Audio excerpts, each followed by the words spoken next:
Bonjour, donc aujourd'hui c'est l'heure de la résolution de l'exercice, de la vidéo précédente. Donc il s'agissait de réaliser un diagramme en courbe avec, en axe des abscisses, la date, durant laquelle a été réalisé, les avis et en axe des ordonnées du coup, à la fois le score moyen, plutôt la médiane, de ces avis-là, mais également le nombre d'avis qui ont été récupérés. Donc pour ce faire, on va tout d'abord créer une nouvelle feuille et puis on va aller au niveau de l'axe, au niveau de la dimension alors, pour récupérer, la date. Donc on l'a ici, last review et on peut se rendre compte qu'en fait, pour moi, elle est déjà au format date. Mais, normalement, elle devrait être au format par défaut et donc c'est une chaîne de caractères. Donc ce qu'il faut faire, vous l'avez compris, c'est tout simplement modifier le type de données et passer au format date. Une fois que c'est fait, on pourra du coup glisser, déposer au niveau des colonnes et modifier pour avoir du coup le mois, mais également aller plus loin au niveau de la granularité et passer en plus au mois et à l'année. Voilà, parfait. On peut constater que du coup, on est passé d'une dimension à une mesure, mais c'est normal.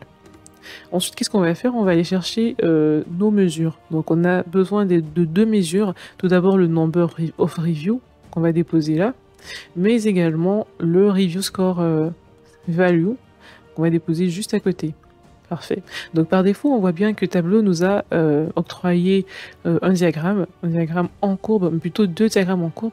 Pourtant, nous avons besoin d'un seul avec du coup deux axes opposés. Alors pour cela, on va pouvoir modifier du coup notre diagramme comme ceci et également venir modifier le code couleur.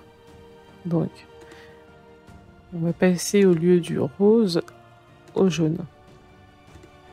Parfait. Et une fois que c'est fait, qu'est-ce qu'on constate? En fait, on a un ordre de valeur qui ne correspond pas exactement à ce qu'on recherche. Ceci, pourquoi? Parce que bah, en fait, on a une somme du score des avis qu'on a pu sélectionner. Pourtant, nous, on a besoin bah, d'une médiane ou d'une moyenne. Donc, on va aller au niveau de la somme et on va plutôt prendre la médiane. Parfait. Donc, une fois que c'est fait, on se rend compte qu'on a pratiquement terminé, mais il reste encore un détail, le filtre de date. Donc, on va pouvoir afficher le filtre, comme ceci. Une fois que c'est fait, on pourra du coup afficher également là. Et donc, on peut bien constater que désormais, on a notre filtre, voilà, qui est là, assez dynamique. Et on a surtout ce qu'on recherchait. Donc si je vois l'exercice, il suffit juste du coup d'intercaler, donc de modifier la position entre le review score value et le number of review. Donc c'est ce qu'on va faire là.